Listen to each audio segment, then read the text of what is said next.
Mon ami, salut les amis, bienvenue dans cette vidéo où on va vraiment parler de graphiques en statistique. Donc, on vous a concocté 4 grands types de graphiques qui sont généralement utilisés dans le domaine du statistique. À savoir, en première position, on a les histogrammes et aussi on a les graphiques à barres qui ressemblent aussi aux histogrammes. Et on a aussi le pictogramme. Après le pictogramme, on a les graphiques linéaires qui sont généralement utilisés dans le domaine du statistique, à savoir la représentation des variables qui sont linéaires. Donc, en un mot, on a les 4 types de graphiques qu'on aura besoin dans nos vidéos. Donc, je vais partager la vidéo en plusieurs petites vidéos afin que ça soit plus compréhensible. Donc, sans plus tarder sur le sujet, on a petit 1, les histogrammes. Donc, on a les histogrammes.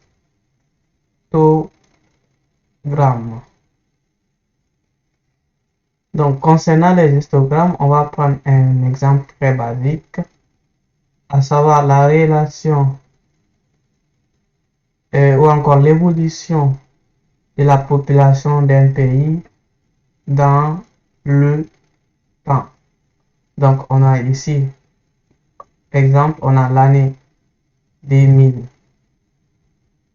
L'année, ici, l'année 2007.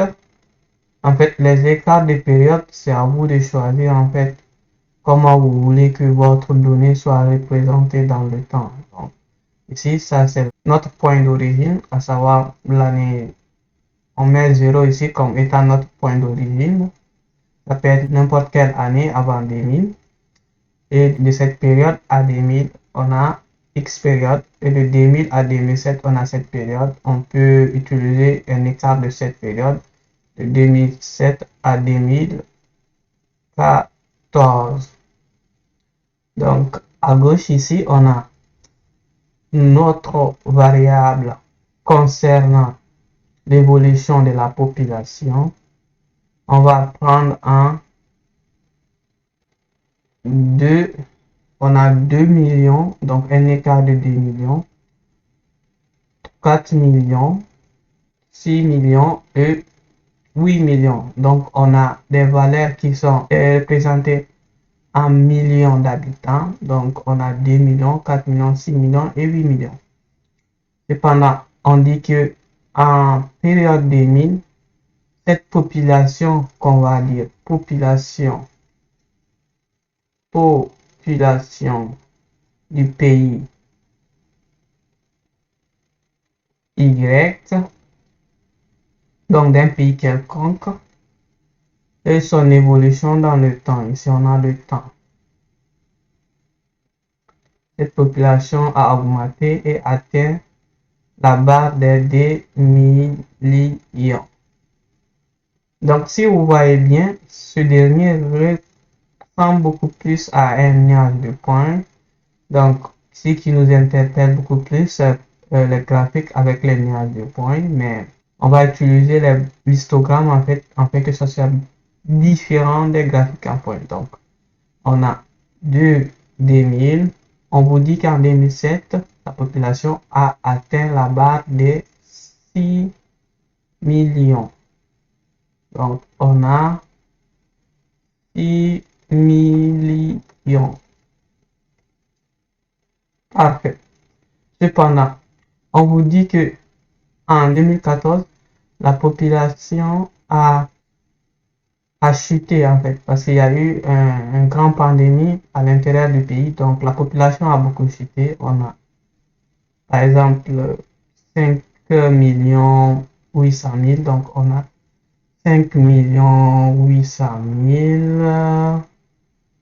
Voilà, ici c'est notre point. Donc on va effacer les petits points qui nous permettaient de nous situer en fait dans notre graphique. Donc on va les effacer. Puis on va passer notre histogramme. Donc ici on a 3.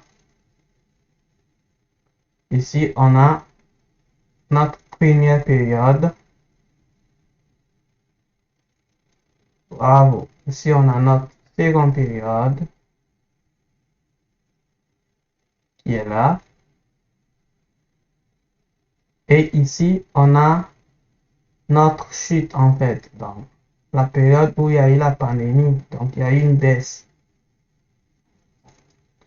Donc, voici une représentation des données sous forme d'histogramme. Une autre façon de comment présenter les histogrammes en utilisant les graphiques en barre. Donc, dans certains documents, vous pouvez voir que les graphiques sont représentés séparément. C'est-à-dire que il n'y a pas de tiret qui rejoint les barres. Donc, il y a un petit espace entre les barres. Vous allez voir que peut-être ici, on a la population et le niveau d'éducation dans le pays Y qu'on est en train de prendre en compte. Donc, généralement, vous allez voir que ici, vous avez le temps qui apparaît en bas. Donc, je vais enlever ce truc-là en bas. Donc, on a le temps. Et vous allez voir que en 2005 par exemple, donc on a ici le niveau d'éducation moyenne et à droite, vous avez la croissance de la population. Donc, c'est pour faire une sorte de comparaison entre les deux en fait. Vous voyez l'efficacité. Donc, on peut prendre en 2010, par exemple, en 2010, on a ce dernier, le niveau d'éducation moyen de la population, ou encore, on peut dire que c'est le nombre de personnes qui sont à l'école ou encore qui ont étudié jusqu'à un stade précis. Par exemple, prenons le cas du secondaire. Donc, ils ont étudié jusqu'au secondaire. On aura en 2010, cette valeur a augmenté et a quasiment atteint celui de la population totale. Donc, ça, c'est une représentation en sorte de graphique en barre. Mais on peut aussi vous demander de représenter vos données sous forme de graphique en barre horizontale ou en histogramme de façon horizontale. Il suffit juste de changer l'emplacement des valeurs. Donc, au lieu que le temps soit ici, vous allez avoir le temps de l'autre côté et aussi la population qui sera représentée à la place du temps qui est en bas ici. Donc, c'est juste un jeu de transposition. Merci d'avoir suivi cette vidéo. On se dit à la prochaine où on va parler de pictogramme.